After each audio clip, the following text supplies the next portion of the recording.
तो आइए जानते हैं आज की मुख्य हेडलाइंस। कई राहत पैकेजों का ऐलान, पीपी कार्ड होल्डर परिवार को मिलेंगे 5,000 रुपए, बिजली उपभोक्ताओं को भी मिली छूट।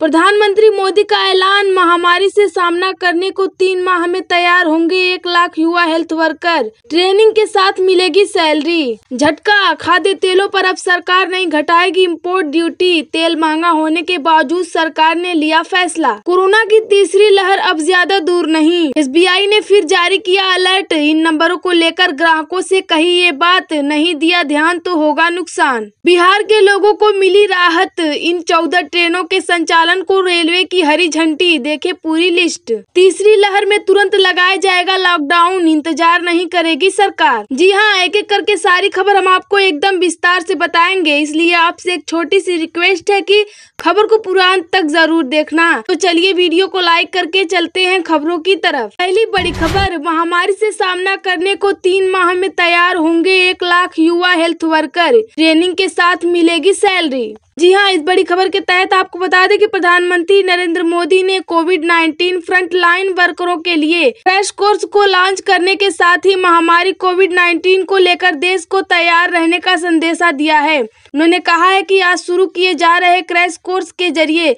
1 लाख वॉरियर्स को महामारी का सामना करने के लिए तैयार किया जाएगा। प्रधानमंत्री ने क्रैश कोर्स करने वाले फ्रंटलाइन वर्करों को शुभकामनाएं दी और उम्मीद जताई कि वे जल्द ही हेल्थ केयर वर्करों के सहयोग के लिए तैयार होंगे। और आपको बता दें कि यह क्रैश कोर्स 2 से 3 महीने में ही पूरा हो जाएगा, इसलिए ये लोग तुरंत काम के लिए उपलब्ध भी हो जाएंगे। 2 लाख रुपए का दुर्घटना बीमा प्राप्त होगा। इसके साथ लेते हैं अगली बड़ी खबर, यूपी कांग्रेस चीफ के खिलाफ उन्हीं की पार्टी के नेता ने खोला मोर्चा, बताया स्वर्ण विरोधी। जी हाँ, आपको बता दें कि अगले साल होने वाले विधानसभा चुनाव से पहले उत्तर प्रदेश की कांग्रेस कमेटी में बगावत हो गई है। उत्तर प्रदेश कांग्रेस के प्रदेश सचिव ने प्रदेश अध्यक्ष अजय कुमार लल्लू को स्वर्ण विरोधी बताते हुए मोर्चा खोल दिया है और उनको हटाने की भी मांग की है। प्रदेश सचिव सुनील राय ने इसके लिए कांग्रेस की राष्ट्रीय अध्यक्ष सोनिया गांधी को भी पत्र लिखा है। इसी के साथ लेते हैं अगली बड़ी खबर, इस्तीफे का ऐलान कर असम के MLA बोले, जब तक राहुल गांधी है तब तक कांग्रेस आगे नहीं बढ़ सकती। जी हाँ, आपको बता दें कि असम से 4 बार से विधायक रूपज्योति कुर्मी ने इस्तीफा देकर कांग्रेस को बड़ा झटका दिया है।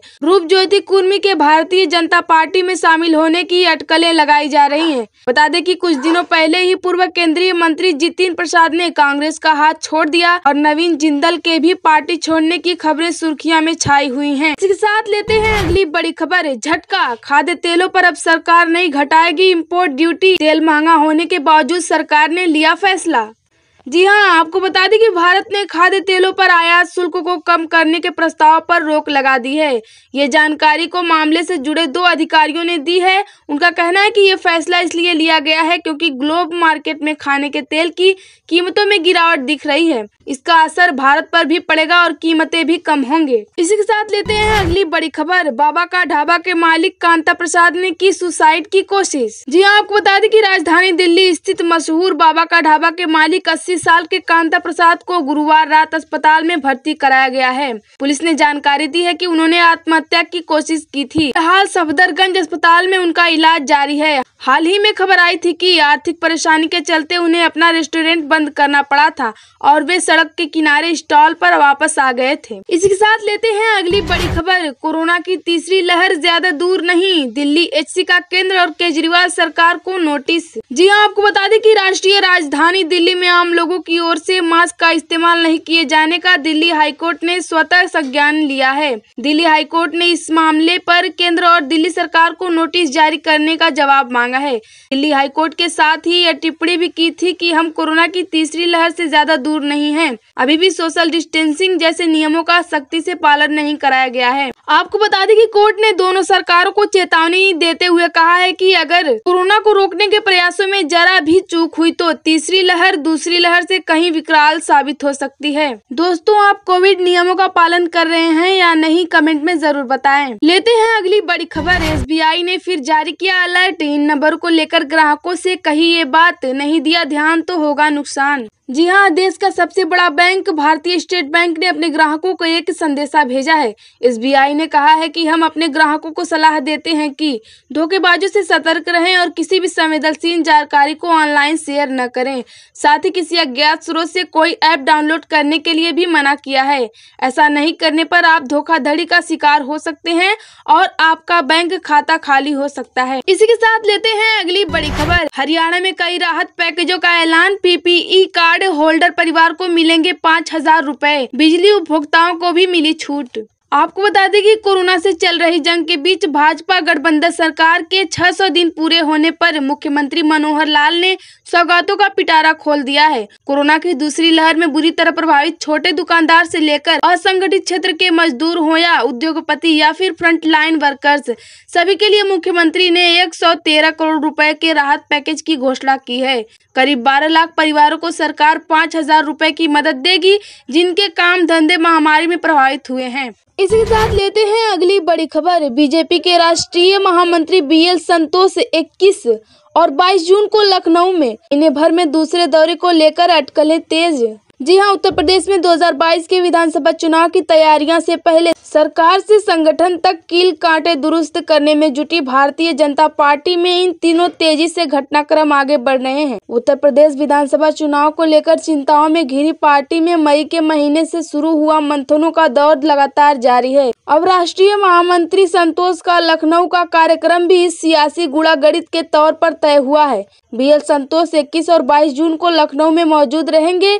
इस दौरान बीएल संतोष सरकार के मंत्रियों से लेकर संगठन के पदाधिकारियों के साथ 2022 के चुनाव की रणनीति तय करेंगे। इसके साथ लेते हैं अगली बड़ी खबर। पंजाब की सियासत में बड़ी हलचल। कैप्टन और बाजवा के बीच हुई गुप्त मीटिंग। यहाँ आपको बता दें कि एक तरफ जहां कांग्रेस में अंदरूनी क्लेश चल रहा है और हाईकमान की तरफ से सभी मामले की जांच पड़ताल की गई है, लेकिन हाईकमान का फैसला आने से पहले ही पंजाब कांग्रेस की राजनीति में बड़ी हलचल देखने को मिली है। इन सब के बीच मुख्यमंत्री कैप्टन अमरिंदर सिंह की तरफ से राज्यसभा मेंबर प्रताप सिंह बाजवा के साथ गुप्त मीटिंग की खबरें सामने आई हैं। इसी के साथ लेते हैं अगली बड़ी खबर। बिहार के लोगों को मिलेगी राहत। 14 ट्रेनों के संचालन को रेलवे की हरी झंडी। देखें पूरी लिस्ट। जी हां, आपको बता दें कि यात्रियों की सुविधा के लिए 30 जून तक चलाई जाने वाली 7 जोड़ी स्पेशल ट्रेनों के परिचालन को विस्तार दिया गया है। इन स्पेशल ट्रेनों को परिचालन अवधि का विस्तार अगली सूचना तक किया जा रहा है। आपको बता दें कि इन गाड़ियों के चलने के दिन ठहराव एवं समय पूर्ववत रहेगा। इसमें सभी कोच आरक्षित श्रेणी के होंगे तथा यात्रियों को कोविड-19 के मानकों का पालन करना होगा। इन सभी पर स्पेशल ट्रेनों को 30 जून से अगले आदेश तक चलाया जाएगा। रेलवे की ओर से इन ट्रेनों में यात्रियों को स्पेशल भाड़ा देना होगा। ट्रेन पूरी तरह आरक्षित होंगी। इसके साथ लेते हैं अगली बड़ी खबर। गृह मंत्री शाह ने बुलाई अहम बैठक। जी हां, आपको बता दें कि गृह मंत्री अमित शाह की अध्यक्षता में शुक्रवार को एक उच्च स्तरीय बैठक बुलाई गई है। गृह मंत्रालय में होने वाली इस बैठक में हिस्सा लेने के लिए NSA अजित डोभाल, गृह सचिव अजय भल्ला, इंटेलिजेंस ब्यूरो के निदेशक अरविंद कुमार राव के प्रमुख सामंत कुमार गोयल, CRPF के महानिदेशक कुलदीप सिंह और जम्मू कश्मीर के DGP दिलबाग सिंह पहुंचे हैं। इसी के साथ लेते हैं अगली बड़ी खबर। संपूर्ण भारत का 19 जून 2021 का मौसम पूर्वानुमान। जी हां, अगले 24 घंटे के दौरान उड़ीसा के उत्तरी तट, पश्चिम बंगाल, झारखंड, उत्तरी छत्तीसगढ़, पूर्वोत्तर मध्य प्रदेश, पूर्वी और मध्य उत्तर प्रदेश, सिक्किम, दक्षिण गुजरात के कुछ हिस्सों, कोंकण और गोवा और तटीय कर्नाटक में मध्य बारिश के साथ कुछ स्थानों पर भारी बारिश हो सकती है। आपको बता दें कि पूर्वोत्तर भारत, उप हिमालयी पश्चिम बंगाल, बिहार के कुछ हिस्सों, आंध्र, उड़ीसा, केरल, उत्तराखंड और पश्चिम उत्तर प्रदेश के कुछ हिस्सों में हल्की से मध्यम बारिश के साथ 1-2 स्थानों पर भारी बारिश हो सकती है। पश्चिम हिमालय के बाकी हिस्सों, दक्षिण छत्तीसगढ़, विदर्भ, मध्य महाराष्ट्र, मराठवाड़ा, आंतरिक कर्नाटक, लक्षद्वीप, अंडमान और निकोबार द्वीप समूह, दक्षिण और दक्षिण पूर्व राजस्थान में हल्की से मध्यम बारिश हो सकती है। इसके साथ लेते हैं अगली बड़ी खबर। लगातार दूसरे दिन सोने की कीमत में बड़ी गिरावट के साथ ग्राहक खुश। जाने अब कितनी रह गई कीमत। जी हां, अगर आप सोना खरीदने का मन बना रहे हैं तो आपके लिए अच्छी खबर है। लगातार दूसरे दिन गुरुवार को सोना सस्ता हुआ है। वहीं इस कारोबारी हफ्ते में 3 दिन सोने का दाम गिरा है, जबकि एक दिन सोने की कीमत में तेजी देखी गई है। आपको बता दें कि एक बार फिर सोना सस्ता हो गया। वहीं कारोबारी हफ्ते में चौथे दिन सोने की कीमत में 800 रुपए प्रति 10 ग्राम से ज्यादा की गिरावट दर्ज की गई है। आपको बता दें कि सोने की कीमत एक बार फिर 47,000 रुपए के बीच आ गया। इस तरह सोना अपने उच्चतम स्तर से अब तक तकरीबन 9,000 रुपए प्रति 10 ग्राम तक सस्ता हो चुका है। दोस्तों, खबर में बस इतना ही। वीडियो अगर अच्छी लगी हो तो उसे लाइक करके ज्यादा से ज्यादा लोगों में शेयर कर दें, क्योंकि आपका लाइक शेयर ही हमारी मेहनत का फल होता है। और हाँ, अगर अभी तक चैनल को सब्सक्राइब नहीं किया है तो सब्सक्राइब करके बगल में घंटी का निशान होगा, उसे जरूर दबा लें। धन्यवाद।